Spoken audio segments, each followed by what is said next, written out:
it was a time of individuality for me. It was a time to grow, time to learn more about me, a time to just spend enough time with me just so I know exactly who I am and why I'm even here in this realm right now.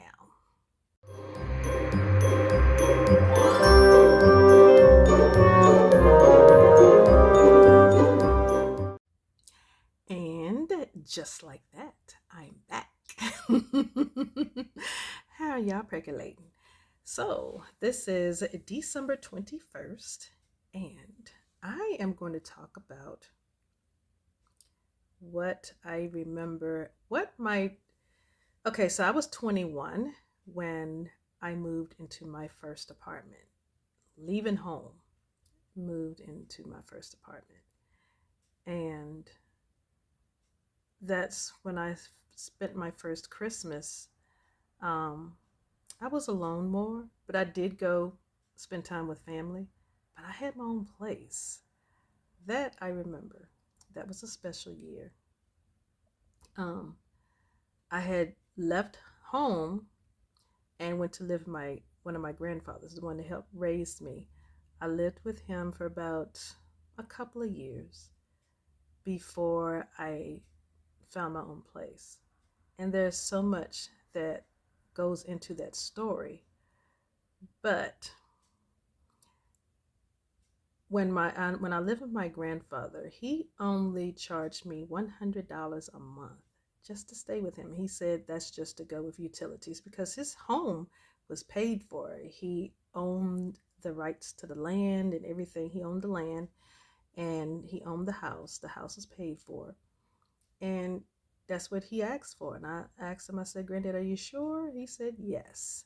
So that's what I gave him, $100 a month, faithfully. Well, at some point during that time, um, I think we were together for maybe like a year, maybe half a year. And then my mom and my two baby sisters moved back home.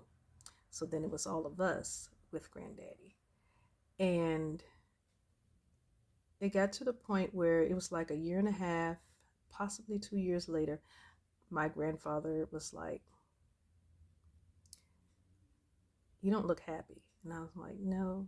I was like, I think I'm outgrowing this space. And he's like, yes, you have. He said, I've been watching you. He said, yes. So I said, well, what I'm going to do is, I said, I'm going to get a car first because I need to get around. And then sometime after that, I'm going to make a plan to get an apartment. He said, sounds like a good plan. He said, because you may not find what you want here in Lynchburg. So, and he was right. Um, I went back to Hogtown. That's the nickname for the place where I spent the earlier years of my life.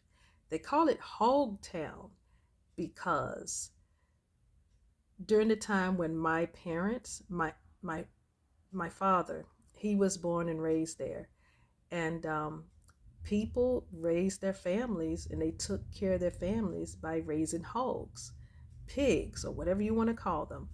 But it was called Hogtown because it didn't matter what race you are, what ethnicity, all of that. That's how everybody raised their families, was by raising hogs. And it was a pretty profitable thing in that town. So Madison Heights became known as Hogtown.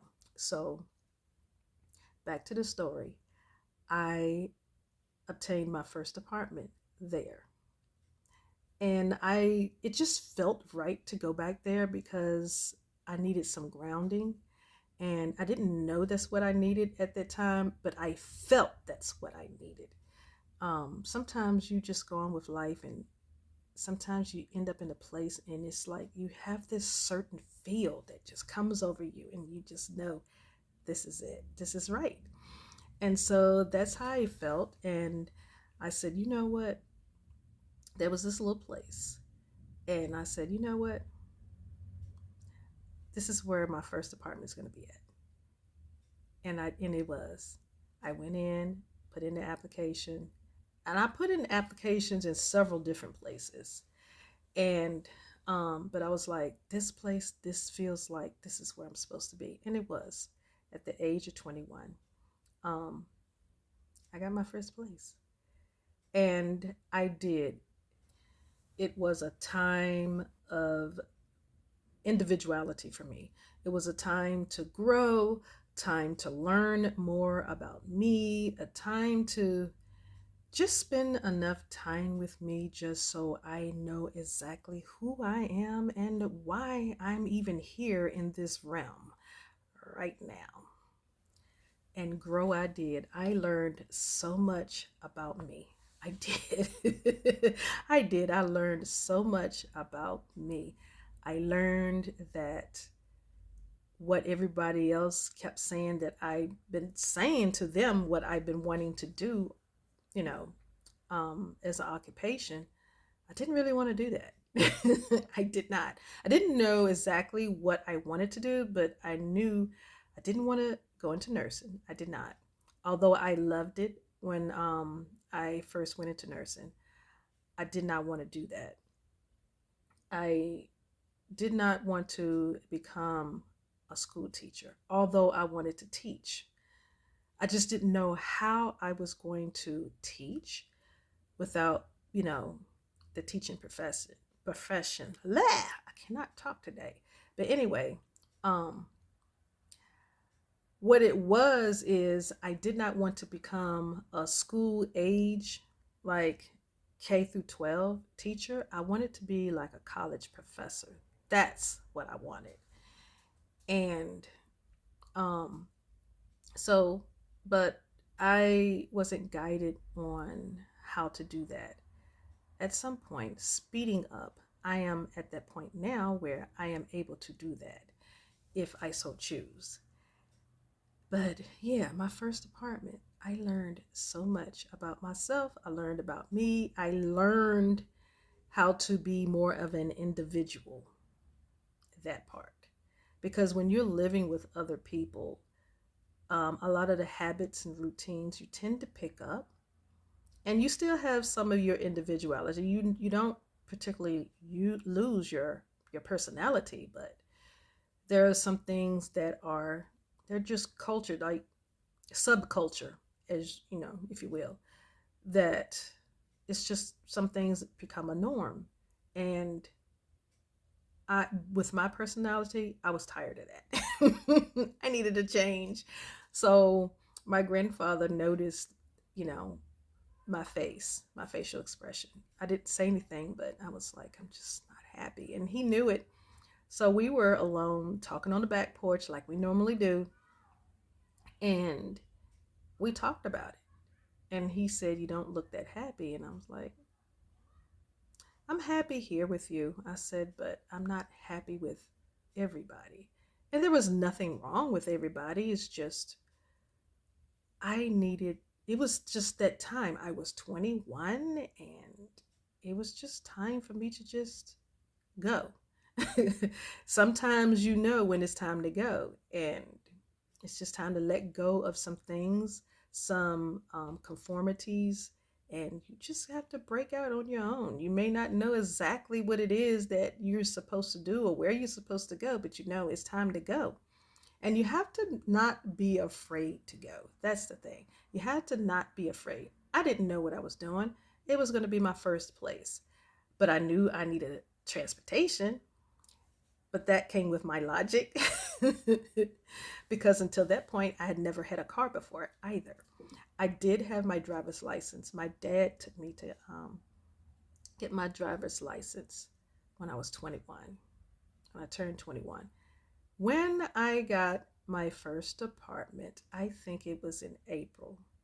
It was just a few months later. It was in April or May, one of the two. I know it was springtime. And I went and got my granddaddy, and I said I found a place, and I went to pick up some of my things, and he drove his separate car because I was gonna let him ride with me. He said no, I'm a ride with you. He said because you look like you pretty much got everything you needed. Well, I only had, yeah, I did, because I went to Schul's and I already had my bedroom set. And a girlfriend of mine, she gave me her dinette set that she was getting rid of. And she said instead of selling it, because it was my first place and she was proud of me because I did absolutely everything myself, she gifted it to me. She just asked for one chair because she was in school herself. And she said it was out of her budget to get a desk chair at the time. And I said, no problem. I said, however many you need. It's just me by myself anyway. I don't really need but one chair. She said, no.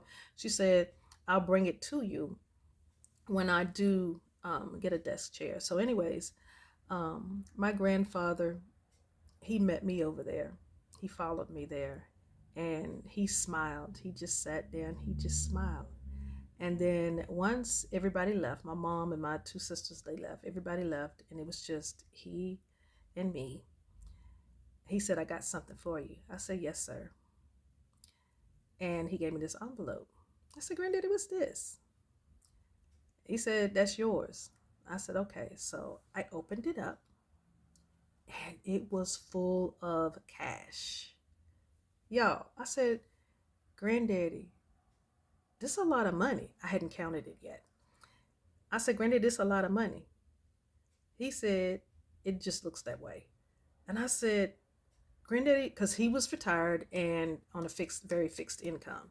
I said, where did all this money come from, Granddaddy? He said, all that money that you gave me each month, that $100, he said, I didn't need it.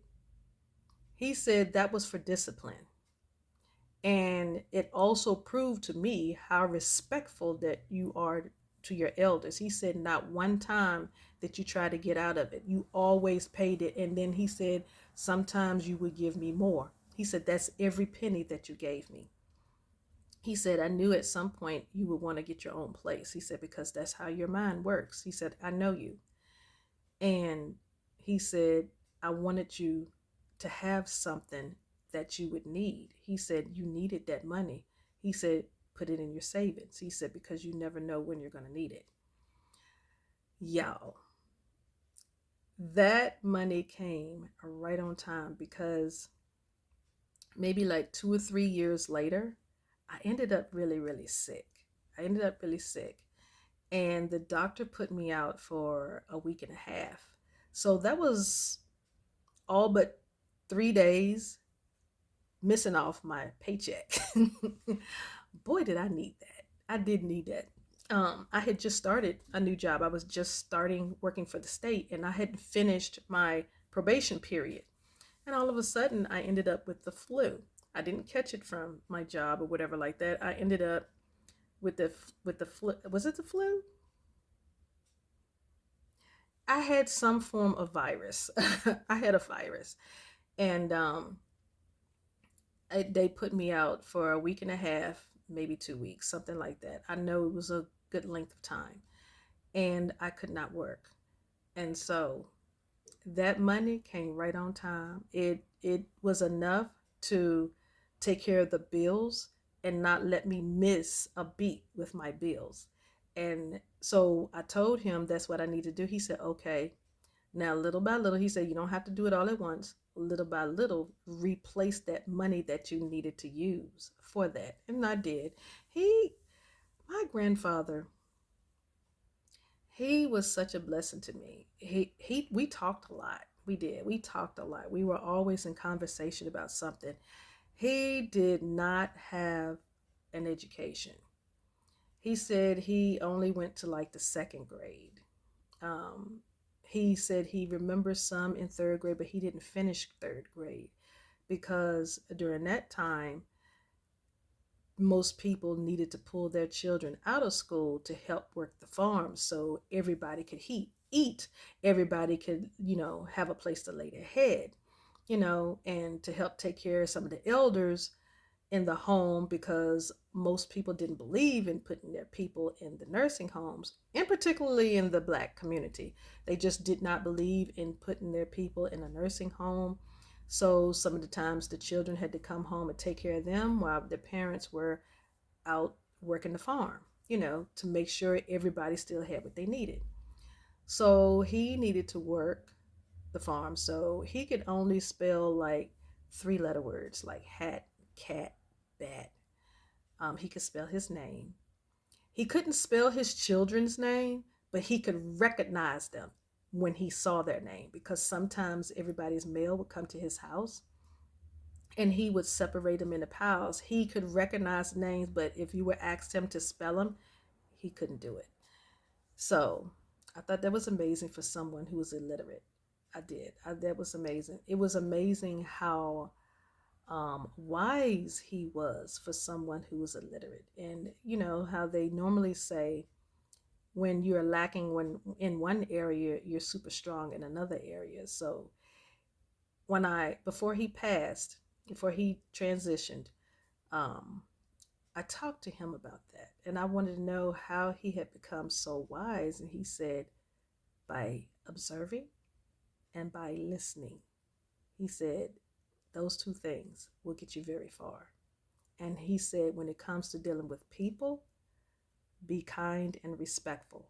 Those two things. So, yeah, that's what I remember about that. And that Christmas, I got to decorate my own home for Christmas. That was special to me. My baby sisters, they came. We had a party because we love doing every year. We love doing slumber parties where we would have pillow fights all night long, and we would have our traditional movies that we like to look at, and we would do popcorn and hot cocoa all night, all night long, and pillow fights. And so that's still a good part of us at Christmas time, except we just nixed the slumber party and the well, we still do slumber parties, but not the pillow fights. Yeah, because my baby sisters, they're at an age now where if somebody was to hit them with a pillow, they might fall over, and I would have to help them get up.